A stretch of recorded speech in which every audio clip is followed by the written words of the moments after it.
Sejarah berdiri dan perkembangan dinasti-dinasti kecil di timur Baghdad. Setelah masa kejayaan Harun ar-Rasyid, dinasti Abbasiyah mulai menghadapi badai perpecahan dari dalam. Di balik gemerlap istana Baghdad, perebutan tahta antara dua putranya, yaitu Al-Ma'mun dan Al-Amin, menyulut konflik besar yang berdampak luas. Perselisihan ini tak hanya soal kekuasaan, namun juga dipenuhi dengan aroma Abbasiyah, fanatisme suku antara keturunan Arab dan non-Arab, khususnya di Persia. Sentimen ini kian memperlebar jurang perbedaan dan memicu lahirnya dinasti-dinasti kecil di wilayah timur Baghdad. Persaingan kekuasaan antara Bani Hashim dan Bani Umayyah ditambah kemunculan Bani Ali sebagai perpecahan baru turut memperparah ketegangan. Perebutan kekuasaan dan fanatisme keturunan seolah menjadi benang merah konflik di sepanjang sejarah Abbasiyah.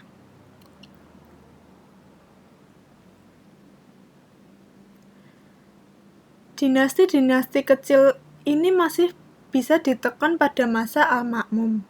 Namun, kekuatan mereka mulai terlihat nyata pasca wafatnya Al-Mu'tasim. Titik kulminasinya terjadi pada saat terbunuhnya Al-Mutawakkil, dan saat itulah dinasti Abbasiyah benar-benar berada di ambang krisis. Perekonomian merosot tajam, sektor pertanian terbengkalai, harga kebutuhan pokok melonjak, masyarakat terhimpit, dan kejahatan merajalela. Di tengah kekacauan ini, muncul gelombang pemberontakan dari berbagai penjuru. Dinasti-dinasti kecil di timur Baghdad, mereka memanfaatkan momentum ini. Mereka bergerak bukan hanya untuk merdeka, tetapi untuk melepaskan diri sepenuhnya dari bayang-bayang kekuasaan Abbasiyah.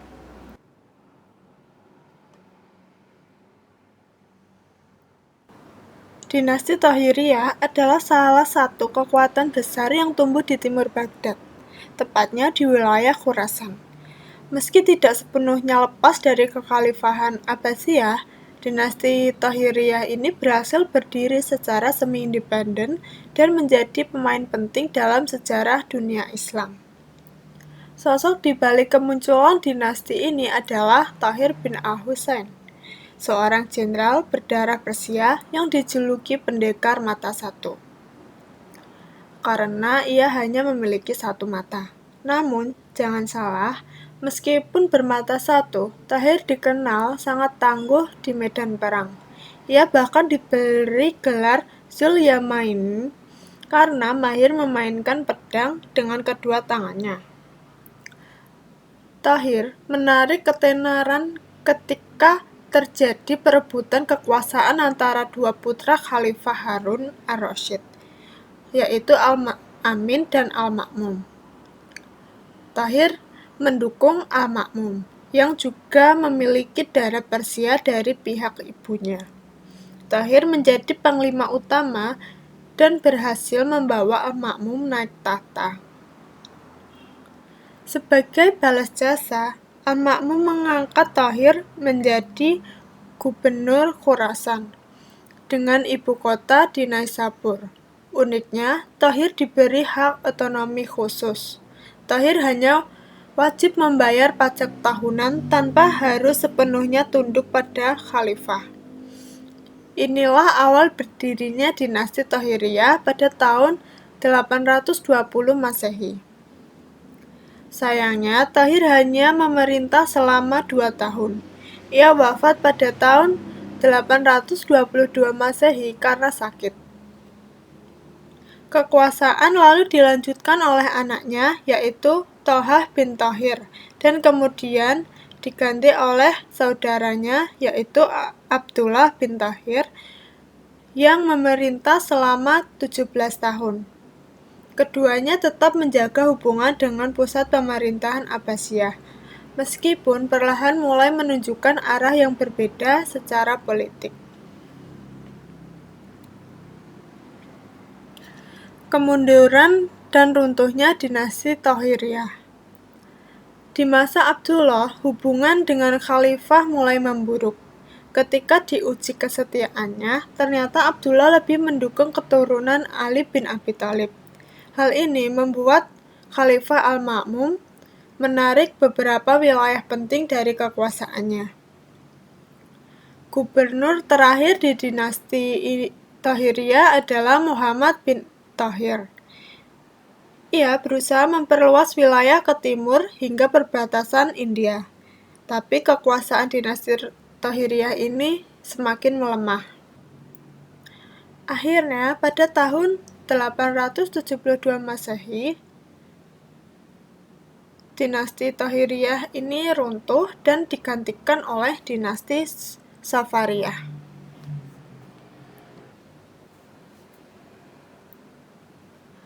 Setelah dinasti Thohiriyah runtuh, muncul sebuah kekuatan baru di timur Baghdad, yaitu dinasti Safariyah. Dinasti Safariyah ini tidak hanya berumur panjang, tapi juga memiliki kekuasaan yang sangat luas hingga ke Afghanistan Timur.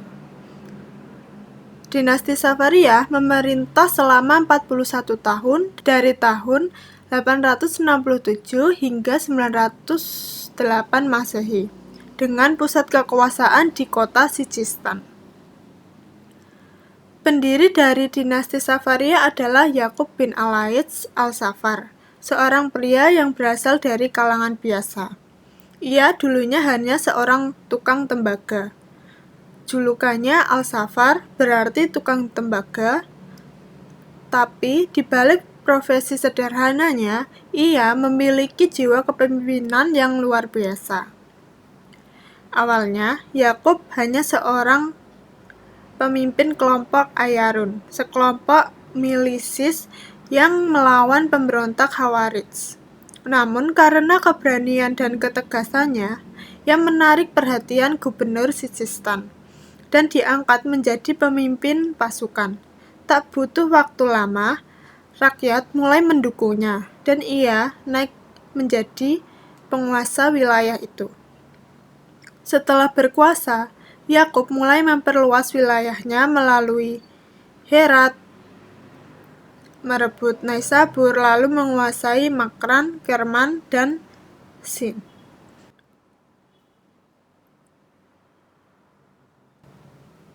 Kekuatannya yang terus membesar membuat kekhalifahan Abbasiyah khawatir. Yakub sempat mencoba berdamai dengan mengirimkan hadiah kepada Khalifah Al-Mu'tamin, berharap diakui secara resmi. Tapi kekhalifahan menolak. Akhirnya Yakub memutuskan untuk menyerang. Sayangnya serangan itu gagal. Ia mundur ke Naisabur dan wafat pada tahun 878 Masehi.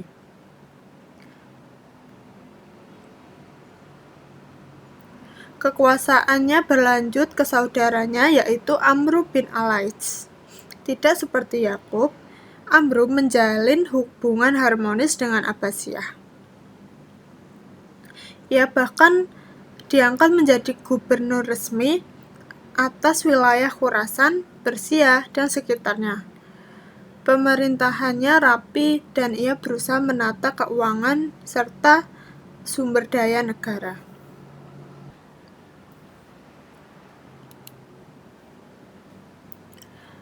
Kemunduran dan runtuhnya dinasti Safariyah.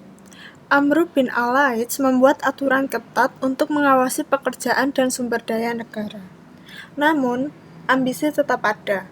Amr ingin menguasai wilayah Transoxiana yang dikuasai oleh Ismail bin Ahmad al-Samani. Ia mengirimkan pasukannya, namun ia kalah dalam pertempuran. Amr ditangkap dan dibawa ke Baghdad, lalu meninggal di sana pada tahun 901 Masehi. Setelah itu, dinasti Safariyah mulai meremah. Cucu Amr, Tahir bin Muhammad, tidak mampu memimpin. Ia dikalahkan oleh pamannya sendiri, As-Sabakari. Tapi konflik internal semakin memperburuk keadaan. Akhirnya pada tahun 910 Masehi, Pasukan Abbasiyah mengakhiri sisa kekuasaan dinasti Safaryah.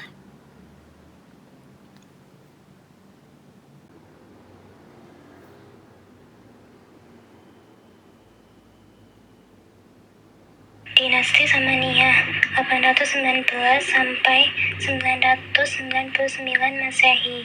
Pendirian dinasti Samaniyah 261 sampai 389 Hijriah atau 874 sampai 999 Masehi. Muncul di wilayah timur Baghdad dan awalnya menguasai Transosania. Dinasti ini dinisbatkan kepada Saman Kuda, seorang tuan tanah yang masuk Islam dan menjadi gubernur Khorasan. Pada masa pemerintahan Al-Ma'mun, keempat putra Asad bin Saman diangkat sebagai penguasa wilayah Samarkand, Fergana, Al-Shad dan Herat. Ahmad bin Asad menggantikan saudaranya dan menjadi pemimpin Samarkand.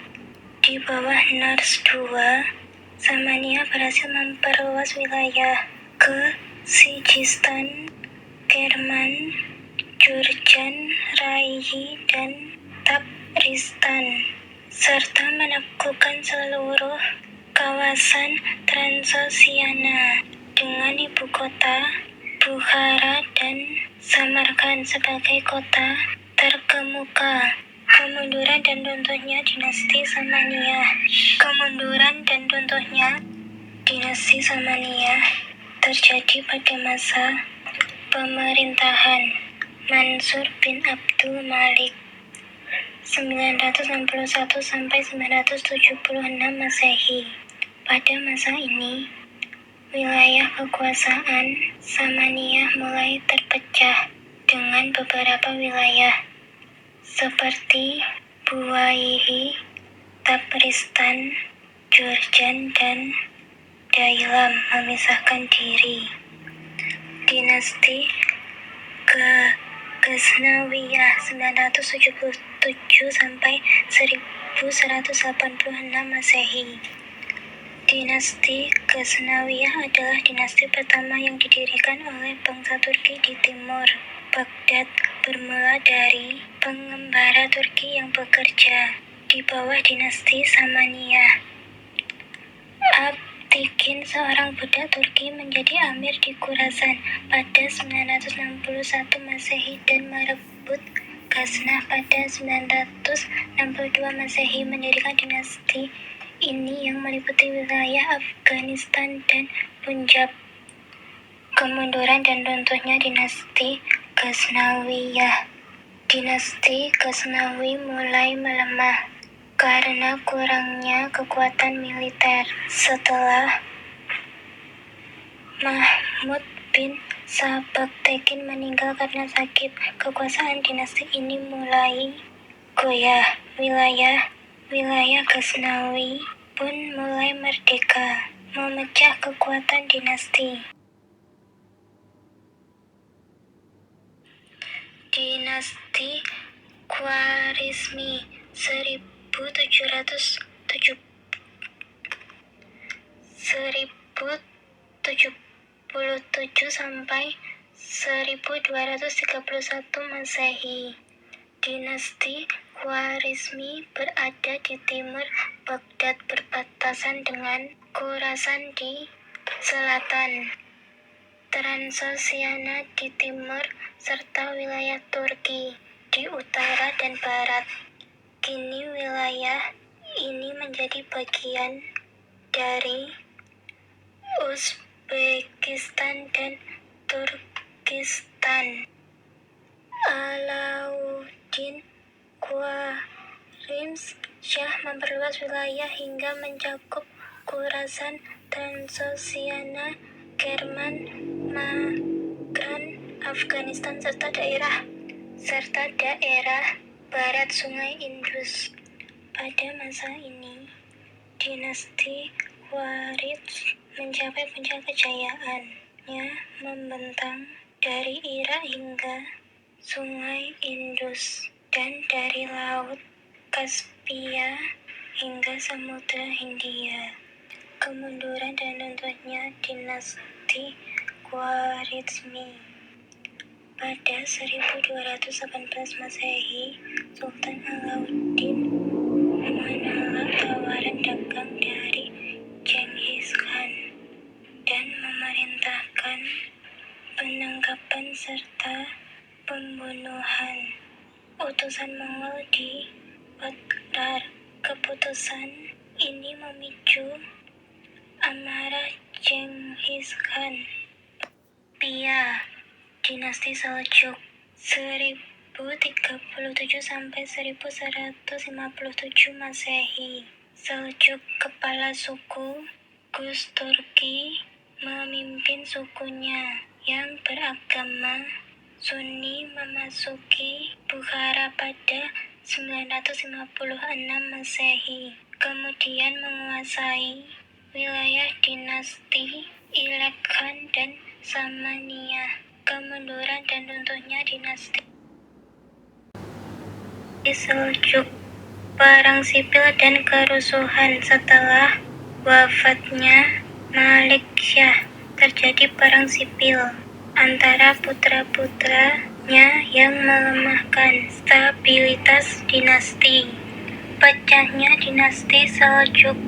Dinasti Seljuk di Persia bertahan hingga 1157 Masehi, namun kemudian pecah menjadi beberapa negara, termasuk Irak, Persia, 1117 sampai 1194 Masehi. Coba ada perkembangan peradaban Islam era dinasti-dinasti kecil di timur Baghdad. Yang pertama ada perkembangan pemerintah. Pada awalnya, dinasti-dinasti di wilayah timur berada di bawah kekuasaan Khilafah Abbasiyah di Baghdad. Penguasa dinasti ini umumnya bergelar Amir, seperti yang digunakan oleh dinasti Tahiriyah, Safariyah, Samaniyah, dan Buwayhi, yang berasal dari Persia. Sementara itu, dinasti yang didirikan oleh bangsa Turki seperti Ghaznawi, Seljuk, dan Khwarizmi lebih sering menggunakan gelar sultan yang memiliki arti serupa. Para amir dan sultan bertugas memerintah dengan adil dan sering berkonsultasi dengan ulama serta para fuqaha dalam menjalankan pemerintah. Suksesi kepemimpinan biasanya diwariskan secara turun-temurun, tetapi tidak memiliki aturan yang baku. Penerus bisa berasal dari saudara kandung, anak, atau kerabat dekat. Namun kejelasan sistem ini seringkali memicu perebutan kekuasaan, melemahkan pemerintahan, dan menyebabkan kehancuran dinasti. Yang kedua ada perkembangan ekonomi dan sosial. Penduduk di timur Baghdad mengembangkan perekonomian mereka berdasarkan kekayaan alam dan keterampilan yang dimiliki. Ada 3 sektor utama yang menopang ekonomi dinasti-dinasti di wilayah ini. Yang pertama ada pertanian. Pertanian berkembang pesat berkat tanah yang subur dan sistem irigasi yang baik.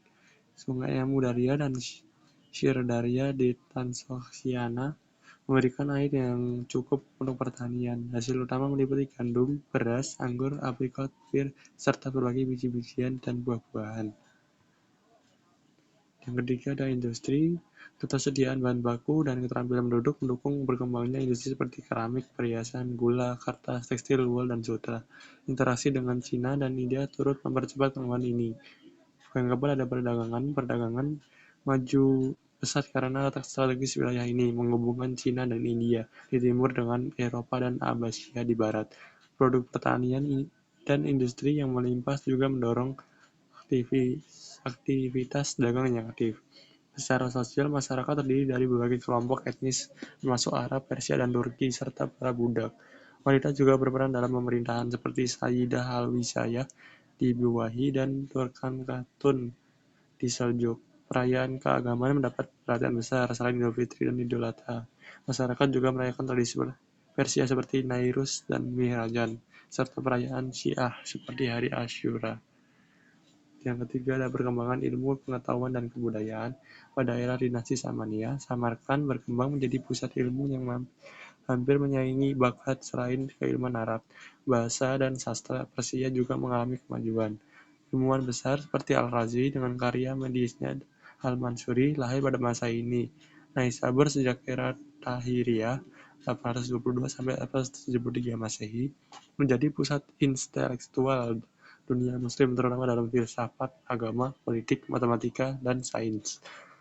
Filsuf pertama dari kota ini adalah Abul Abbas Iranshahi, yang kemudian mendidik Zakaria al-Razi. Kota ini juga berkembang menjadi pusat sejarah sebelum akhirnya dihancurkan oleh Mongol pada 1219 Masehi di Bukhara pada masa pemerintahan Nuh kedua. Ibnu Sina mendapat akses luas ke perpustakaan istana dan dukungan pengembangan ilmu pengetahuan.